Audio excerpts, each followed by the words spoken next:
you're obese, you're more prone. Well, Those are some of Antoine's the risks. definitely not overweight. Exactly. But do you have any family My history? mom's diabetic. Right. So Yeah. that's one of the risk. And so that will make you go into your doctor and say, hey, my mom is, and your doctor will do that A1C testing on you. And so, but you can prevent, Antoine and everyone else who's listening, you can prevent diabetes by making sure your carbohydrates, what you eat, is very important. Those carbs, if they don't get to burn off, if you don't have enough insulin to take that into the cell, what else can you do? Exercise. Mm. Excellent. Excellent. That is like, I'm like one of the God-given, easy, like water Just take a walk. thing that God has given you, a brisk walk. Right. Yeah. You know, sweat a little bit. And all you need to do is 30 minutes, 5 days a week, 150 minutes a week. And you can really see a difference. Right. Sounds in your definitely numbers. simple. Yes. We appreciate that. Thank you, Dr. Jackie. Yes, ma'am. I wanted to touch bases on COVID a little. Most of us are saying we are out of the pandemic, but we know that we're not. Not. Right? In the medical field, we know we're still in the pandemic. Yes. But the numbers are not as high as they were, right? This time last year. So something that is kind of a phenomenon to me is how COVID affected those with diabetes, and even some individuals who never had a diagnosis of diabetes developed diabetes during their diagnosis of COVID. So can you talk to us a little bit about that? Well, the first thing, as you mentioned, if we remembered back in 2020, there were so many deaths. And you would hear comorbidities, and everybody's like Googling, what is that? And these are some illnesses that people had before COVID, like diabetes, high blood pressure. And so when they developed COVID, it really complicated the whole, with especially those with diabetes, the blood vessels, and everything just went out of whack, and diabetes Right. became even worse. But to your point also, there were some people who never had diabetes. And after having COVID-19, their numbers were high and they were hyperglycemic, and so that was very strange. As we can see, it was after the fact that they had diabetes. Right. And so that is how detrimental diabetes is.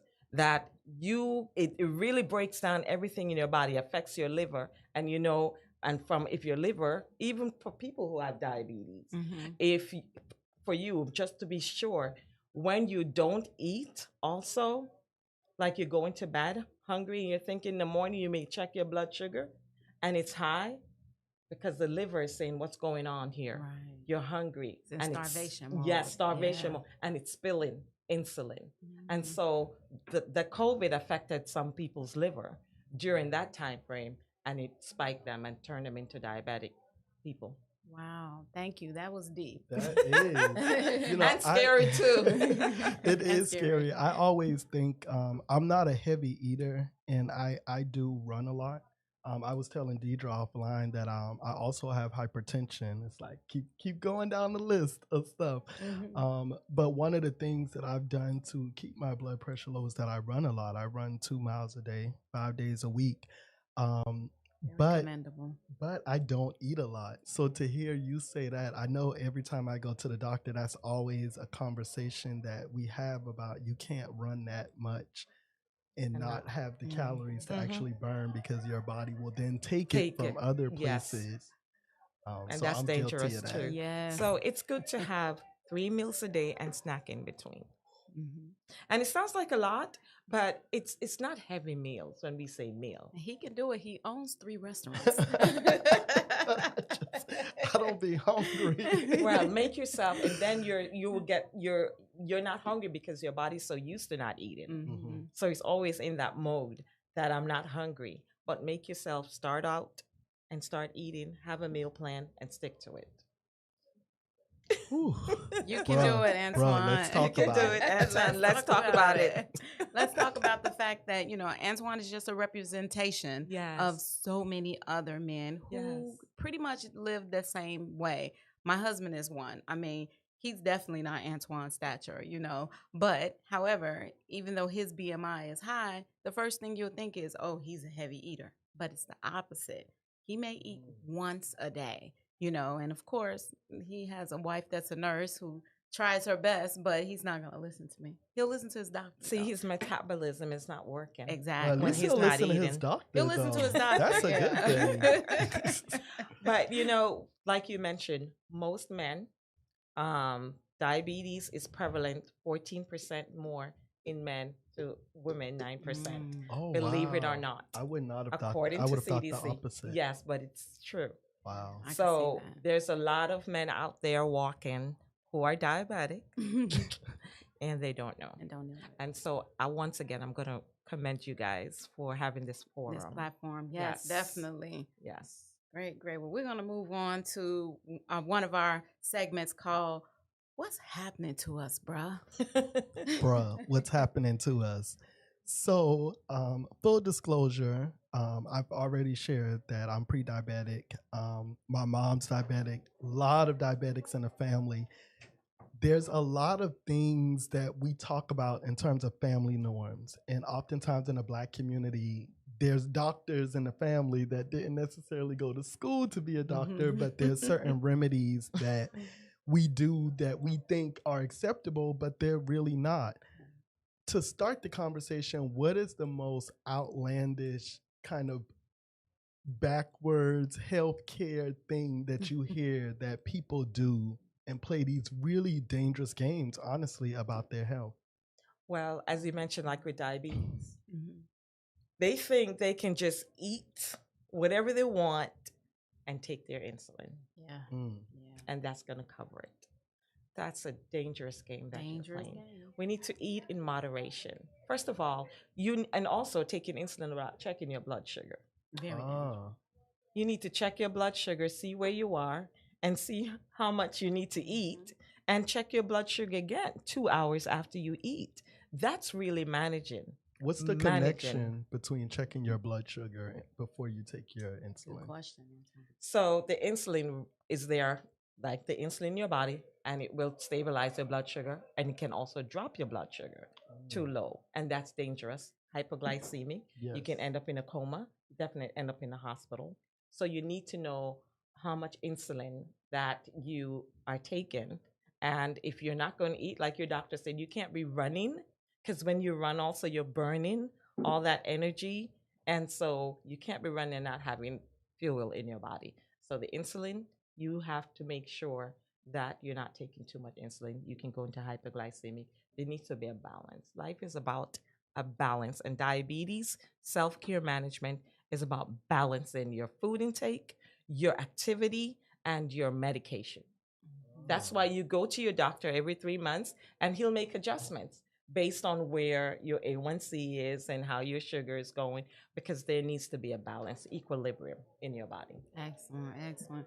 When you talked about insulin, there is a very, I guess I would call it a new phenomenon as well, which is Ozempic. What's your take on individuals taking non-diabetics, such as myself, taking Lose weight. exactly weight? to lose weight? What is it? I don't know what it is. It's called Ozempic. Ozempic. It's okay. really was made for people with diabetes who also need to lose weight. Gotcha. But now we have people who are taking it who are not diabetic and to help lose weight with a doctor's order, of course. But the side effects. I have one of my very dear friend who is not diabetic, and she was so ill. She Wow. was throwing up, dizzy, off balance. It's not for everyone. But yeah, there are a lot of people taking it. If it works for you, just like metformin. There are people who took metformin not because they're diabetic, but it helps for you to lose weight. So under doctor's guidance, and definitely you need to go and check up and let your doctor know, because the side effects can be horrible. Yeah. So is it working for you?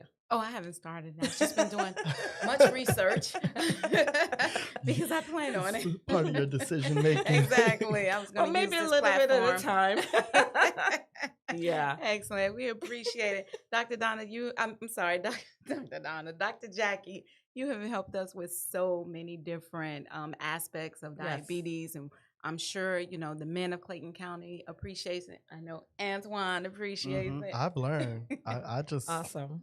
I got some notes to take.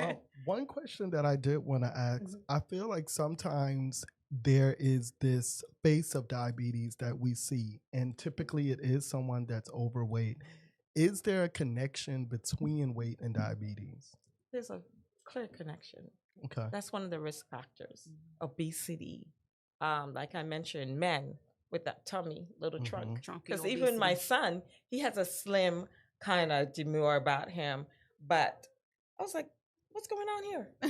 And I have it So too. big. It I have comes it too. and So how do you goes. get rid of that? well, you got to walk some more, exercise. But you know what? Food, carbohydrates is a direct influence on your blood sugar. Right. The rice, the breads, the pastas, Everything I the love. crackers, Exactly. everything that Bread we and And love. alcohol.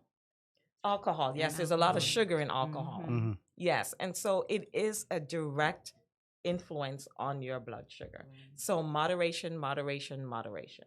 Now, we don't want to, kill people's joy, but alcohol, right, being one of the factors, is there a specific type of alcohol that is better than another alcohol? I really don't know, but beer seems like it has a lot of sugar in Too there. much, yeah. Rum has a lot of sugar too. Rum. I'm a Yes, rum drinker, rum. so Well, I read But do you have just a tequila. little bit? no, ma'am. Okay.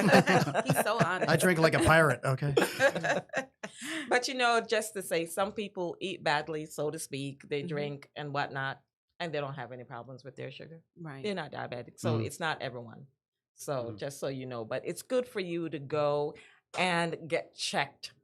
Go First and at foremost. least once a year. Get preventive medicine, your insurance, and if you don't have insurance, I am sure the counties have places that you Mhm. can go.